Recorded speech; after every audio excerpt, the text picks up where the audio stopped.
afternoon mga kauto, Gym Garage. So ito na mga kauto, ang sumpay na to mga kauto sa isang buong maghapon. 6 ang na job order natin ang binigay mga kauto. So umpisa natin sa una yung alternator pulley sa Toyota Innova. Yung pangalawa wheel alignment mga kauto sa Toyota Hilux. Ang pangatlo mga kauto ay yung Toyota Innova nga wheel alignment and rotor disc replace sa Avanza mga kauto. So tara, umpisa na natin. Di ka muna. Bago tayo mag-umpisa, huwag nyo kalimutan mag-subscribe sa YouTube channel ko at sa Facebook page account ko. Marami tayong matutunan dito mga kauto. So tara, hindi na natin patatagalin pa. So let's go!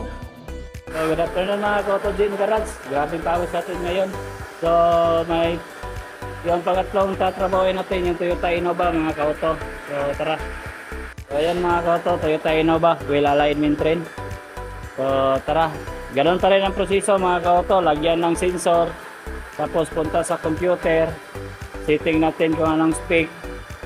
At pagkatapos atras abante tayo para mag setting, dayon manubela, tapos adjustment sa camber caster, then into out. So tara, let's go mga kauto. So yun mga kauto, Toyota Innova. So ganun pa rin ang proseso mga kauto. Tingnan natin yung stick nya, Con 40 L GKP. So yun mga kauto yung stick nya, Con 40 L GKP NHM. So yan, so okay natin. Click nyo okay. So ayan, nababasa na. So measure and adjustment tayo mga kauto. Yan.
Kaya mga kato, tapos natin yung treno ba?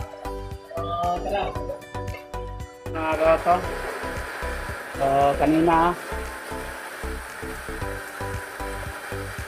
before, mauna siya mga kato. Ngayon, after, ayun mga kato, that's it. Yan mga kato, natapos na to ang Innova, pangatlong trabaho na ito. Mga kato, pangatlong job order. So, salamat sa lahat. Thank you and God bless. Good afternoon mga kato, may pang-apat tayo na nag-walk-in din. Isang Toyota Avanza, wheel alignment mga kato. Oh, hindi pala. Rotor disc day, repiece. Oh, ayan mga kato. So, ayan, repiece din yan mga kato.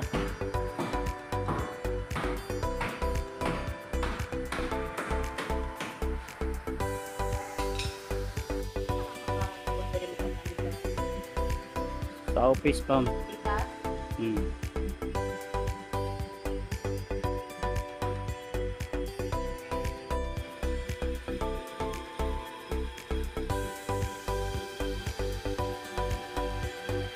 Ayun mga kaoto, maraming salamat mga kaoto. See you in the next video mga kaoto, yung pang-5 at pang-6 nating job order.